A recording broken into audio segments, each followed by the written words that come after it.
Hi friend, मैं कुमुद आपका अपने चैनल में स्वागत करती हूँ। आशा करती हूँ कि आप सभी अच्छे होंगे, मैं भी अच्छी हूँ। और आज है दिन शुक्रवार और आज 2 दिनों के बाद मेरा पारण हुआ है। आप लोग कहेंगे व्रत के बारे में ज़रूर बताएगी, कोई कुछ बताए चाहे ना बताए, मगर कल थोड़ी सी बहुत बड़ी दुर्घटना होते होते बची, बहुत ज़्यादा। हम सभी लोग तो इतना ज़्यादा सहम गए थे कि कल फिर मेरी वीडियो का कोई वो भी नहीं हुआ। जो थोड़ी बहुत बनाई थी तो सब मैं एडिट करी हूँ। कल क्या हुआ कि ये बेसुधा पांडे जो हैं, मैं आप लोगों से कितनी बार मिलाई हूँ। सुधा पांडे के हस्बैंड विजय पांडे जी अपने घर से निकलते हैं खाना पीना खा के अपनी दुकान के लिए जाने के लिए। वो मेडिकल की शॉप है उनकी, तो वहाँ जा रहे थे और रास्ते में इनको पता नहीं गाय कैसे हुआ, क्या हुआ, अब वही बताएंगे। मेरे समझ में तो नहीं आया। गाय मारी कि ये गाय के धक्के से गिर गए। इनके यहाँ पास बहुत ज़्यादा चोट आई, सर में, यहाँ भाव के बीच में। और ऐसा ब्लड निकल रहा था जैसे नल चालू हो, क्योंकि शायद हड्डी भी यहाँ की फट गई होगी। नल की तरह ब्लड निकल रहा था, इतना तेज। और सुधा इतना रो रही थी दहाड़े मार मार के। पहले तो मेरा बहुत जी घबराया, फिर मैं उसको सांत्वना देने के लिए अपने को कड़ा कर ली। फिर उसको लेके हॉस्पिटल गई और वहाँ गई तो हॉस्पिटल ले जा चुकी थी विजय को, और वहाँ लगाए, फिर टाँका वाका लगा। इसके बाद उनकी यूँ आँखें सूज गई दोनों, बहुत ज़्यादा। इतना गंदे तरीके से एक्सीडेंट हुआ, मगर भगवान खड़ा था कि कहीं ज़्यादा चोट भी नहीं आई, एक ही जगह पे आई। लोगों ने तो कहा कि सर फट गया है शायद, इसको इतनी तेज़ी से ब्लड निकल रहा था तो सभी को यही लग रहा था बहुत ज़्यादा लग गया है, सर फट गया है। मगर एक उतना से लगने के बाद भी वो बहुत वीक हो गए हैं और फटाफट से सभी को अस्पताल जाना पड़ा। पूरा मोहल्ला हमारा हॉस्पिटल में जाके जमा हो गया, इतना ज़्यादा सभी लोग घबराए थे किसी को कुछ भी ना हो। और सुधा के साथ मेरा दिल का अटैचमेंट है। दुनिया कुछ भी बताती रहे, कुछ भी कहती रहे, मगर जो मन से बन जाता है रिश्ता, वो हमेशा के लिए तैयार होता है, वो हमेशा के लिए बना होता, तैयार होता है। पता नहीं क्या बोल जाती हूँ मैं, घबराहट के मारे बोल नहीं पाई। तो मैं भी बहुत घबरा गई थी, बहुत ज़्यादा, होश ही नहीं था घबराहट के मारे कि भैया क्या हो गया। पर चलिए भगवान की कृपा से सब हो गया। और सबसे बड़ी बात, उनके पिताजी का कल श्राद्ध था, तो शायद वो अनर्थ होने से बचा लिए। उसी समय कोई वाहन आ जाता, कुछ आ जाता तो बहुत ज़्यादा बड़ा अनर्थ होता, इसलिए भगवान बचा लिए, बहुत अच्छा हुआ। फिर सब आए, वो हॉस्पिटल से आए, सभी लोग वहीं पे 2 बजे तक, हम लोग 1:30 बजे तक बैठे रह गए। वहाँ से आए ही नहीं। उनको शुगर है, फिर भी वही शुगर फिर बॉटल वॉटल चढ़ाई गई, घर पे ही ले आया गया। हॉस्पिटल में कहाँ रखते इस समय, हॉस्पिटल में संद नहीं है। और हमारे यहाँ की हॉस्पिटल पूरी टूटी हुई है, नहीं बन रही है, तो इस समय थोड़ी ज़्यादा दिक्कत है, इसलिए हम घर लेके आ गए थे। फिर अब ठीक है, आज का तो पता नहीं कर पाई हूँ, पर ठीक है। तो ये कल की वीडियो मैं आज एडिट करके डाल रही हूँ।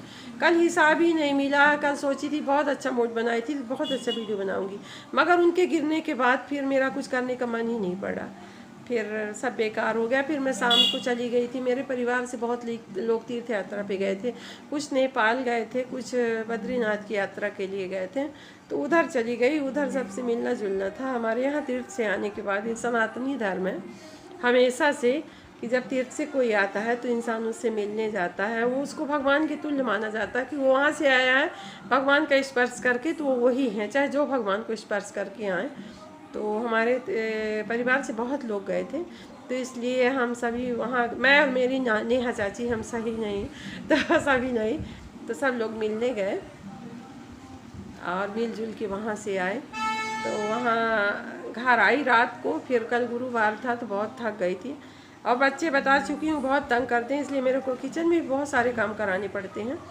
तो कुछ लोगों को कहना है कि तुम्हारी दो बहुएं, तुम काम क्यों करती हो। कल मैं जब गई तो मेरी बुआ सास अपनी बहू के साथ रोटी सिखा रही थी, तो मेरे को इतना अच्छा लगा कि चलो यार, मैं थोड़ी अकेली ऐसी पर्सन हूँ जो मैं ही काम करती हूँ। इतनी सयानी मेरी बुआ सास और अपनी बहू के साथ रोटी बनवाती है, खुशी खुशी दोनों हंस हंस के बात कर कर के दोनों रोटी बना रही थी, बहुत अच्छा लगा। तो हम जो भी सीखते हैं तो अपने बड़ों से ही सीखते हैं, हमारे बड़े जो करते हैं तो हम भी करेंगे। तो फिर हम भी आए तो हम भी अपनी बहू के साथ रोटी बनवाए, रोटी बनवाई, पूड़ी बनवाई, फलाहार बनवाई, जो भी खाना था। तो हम ठीक करते हैं। और यही कहती हूँ कि सभी सासों को ऐसा ही करना चाहिए, तो घर बना रहता है, घर कभी नहीं बिगड़ता है, वो भी तो किसी की बेटी ही है।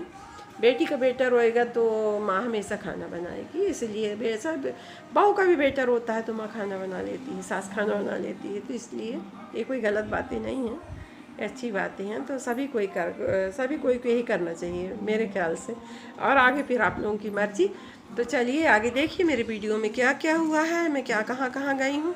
ये वीडियो सुबह 7 बजे की है, कल यानी गुरुवार की। हम लोग पूजा वूजा करके सारा काम करके फुर्सत हो गई हूँ और मैं अब आ गई हूँ किचन में, क्योंकि स्वयं प्रभा जो है तो बच्चों में अभी लगी हुई है कि गुरुवार के दिन पूजा करते हैं, थोड़ा लेट हो जाता है। तो मैं क्या बना रही हूँ, चीला।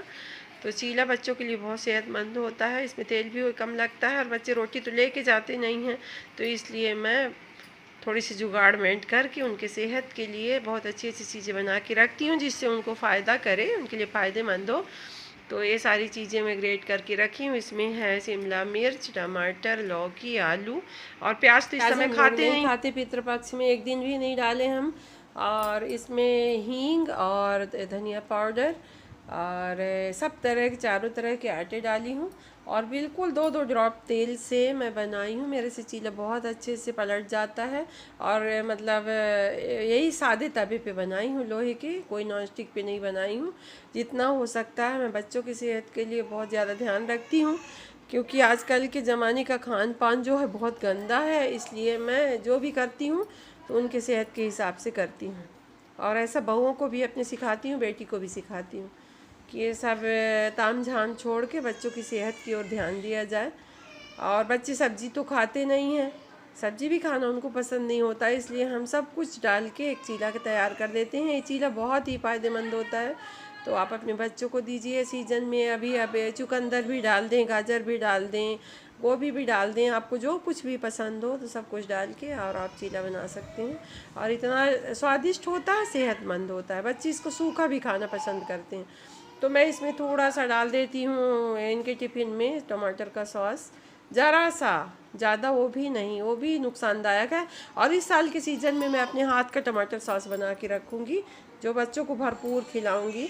उसमें अपने हाथ का थोड़ा बहुत केमिकल होता है, तो वो नुकसान नहीं करता, जो हम लोग अपने हाथ से बनाते हैं। तो मैं आप लोगों को सॉस बनाना भी दिखाऊँ। देखिए बन रहा है हमारा गर्मा गर्म चीला और हमारे बच्चे खाएंगे। 3 चीले बना के मैं पहले रखती हूँ, एक गाय, एक कौवा, एक कुत्ता, क्योंकि पितृपक्ष में कुत्ता को भी देना ज़रूरी होता है। वैसे तो मैं कौवों को ही बस देती हूँ, कौवा कुत्ता मिलते नहीं हैं, इसमें कोई दिक्कत नहीं है, कुत्ते को रोटी वैसे दे देता है आदमी, मगर कुत्ता मिलते नहीं है इस समय, पता नहीं कहाँ गायब हो गए हैं। तो ये देखिए हमारा चीला, एक दूसरा चीला है जो अभी चिपक गया है थोड़ा सा, एक तवा सेट हो जाता है जिसके बाद नहीं चिपकता है, सब बढ़िया उछल आता है। ये देखिए सब्जी रोटी साथ में तैयार होके रखी हुई है। ये हमारे चीले बन के तैयार हो गए हैं, टिफ़िन में जाना है बस। लौकी जो काट के रखी हूँ और अब खाना बनने वाला है। इधर मैं लौकी ग्रेट कर रही हूँ, वो लौकी सब्जी के लिए रखी थी जो आपने देखा है, और ये दूसरी लौकी मैं ग्रेट कर रही हूँ। आज गुरुवार है, गुरुवार के दिन 3 लोग व्रत रहते हैं, तो ये लौकी मैंने 10 दिन की रखी है, तो इसको ग्रेट करके इसका हलवा बना लेती हूँ। तो इसका दोनों काम हो जाएगा, फेंकी भी नहीं जाएगी और हम लोगों का स्वाद भी बन जाएगा, पेट भी भर जाएगा, क्योंकि दोनों बहुएं मेरा व्रत होता है, तो दोपहर के लिए कुछ चाहिए होता है तो बनाते रहती हूँ। तो फिर बहुत लोग तीरथ से आए मेरे परिवार के, तो मैं गई, मेरी मामी सास हैं जो आसमानी साड़ी पहनी है, तो मैं अपनी नेहा चाची के साथ गई थी। और ये हमारी बड़ी सासू माँ, ये अभी चारों धाम तीरथ करके आई हैं। इनकी एज देखिए, और बड़े आराम से करके आई हैं, इनके चेहरे में एक भी सिकन नहीं आया है कि ये कहाँ। हमारी बड़ी माँ के दोनों बहुएं, और ये बहुत अच्छी हैं दोनों। और ये देखिए बड़ी अम्मा के हमारे चेहरे पे एक भी सिकन नहीं है। वही कहती हूँ आशीर्वाद दीजिए कि हम लोग अभी इसी उम्र में कर लें। हमारी ये बहुत संयमी है, इनके संयम का तो कुछ कहना ही नहीं है। बड़ी नियम संयम वाली, ना कहीं कुछ खाना ना पीना, सब कुछ व्रत उपवास। कल एकादशी के बारे में मेरे को समझाई तो शायद मैं इनकी तरह कर सकूं, पता नहीं कर पाती हूँ कि नहीं कर पाती हूँ।